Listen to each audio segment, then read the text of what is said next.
All right. So some of you know this and some of you don't. So to the ones that already know this, I'm sorry. But let me explain something to you. A lot of people say, why does God let suffering happen? Why does He let people hurt? Why does He let people go in pain and agony? The truth is, God doesn't do any of that. See, this world that we live in isn't run by God. This world is run by Satan. Satan controls this world.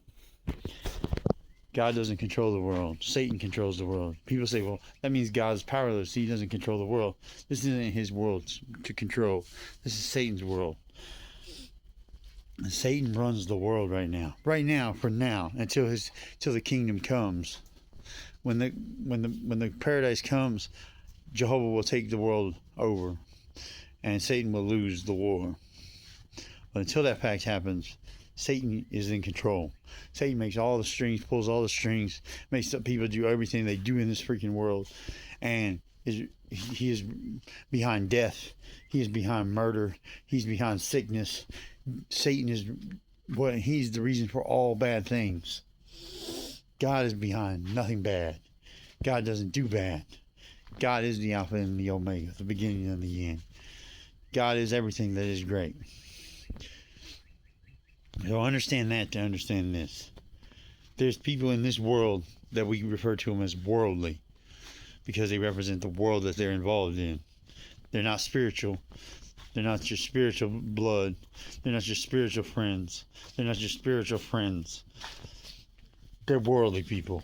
They represent Satan's world. Those people we refer to as being worldly. And sometimes these worldly people come into spiritual people's lives. Or when those people were worldly, they had those worldly associations, and you have to cut ties with them.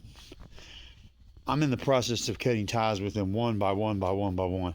I will cut ties with every single one until there's none left, and that all my associates are nothing but godly, faithful people of the Lord. I recognize I have to get to that point, and I have to get there in a hurry. And I'm doing it a lot faster than a lot of people do it. But I'm doing it as quick as I possibly can because I'm tired of it. I'm tired of living in Satan's world, and I'm ready for the paradise. And I know the only way I'm going to get to the paradise and have eternal life is to cut ties with these people that are in my way, that are trying to stop me from having eternal life. See, I believe what I say. I believe what I say. It means something to me. I believe Jesus died on the stake for me. Personally, me. Not for everybody, but for me. I believe it was for me. I believe each person has that personal feeling with Jesus and with Jehovah God. That's deep to me. Look, I'm not preaching to y'all. I'm teaching with y'all. I'm trying to teach to the best of my ability. And my ability is not very good, but I'm trying to teach to the best of my ability. I'm sorry that I fall short of the glory of God. Look, it is really, really hard for me right now. I don't know what to do. I don't know if I should mix my content with spiritual content, or should I don't know if I should what I should do, because I've been told I shouldn't do so much and try to keep my spiritual life away from it. But it is what it is. I'm doing it. And if I regret it, I probably will. I just have to regret it. You know, this is hard. But there's things in life that are hard. And this is one of them. I'm going to get where I need to be. I don't know how I'm going to get there.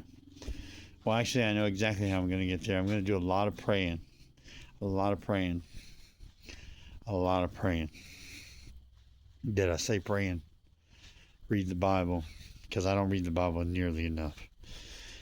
See, what I'm good at is talking to God. But what I'm bad at is listening to God. See, I'm always talking to God in prayer. But the way God talks to us is through the Bible. And I fail to read the Bible at the rate that I need to read it at. Most of the time when I hear the Bible, it's because somebody's reading it to me, saying the scriptures to me. And I appreciate them for doing that, but I know and I recognize that I have to start reading the Bible more. But it's hard for me because, for many of you know, I'm a special needs student in school. I didn't do very well in school. Reading is very challenging to me. And I know that's just excuses. And I'm tired of making excuses. I have to do better.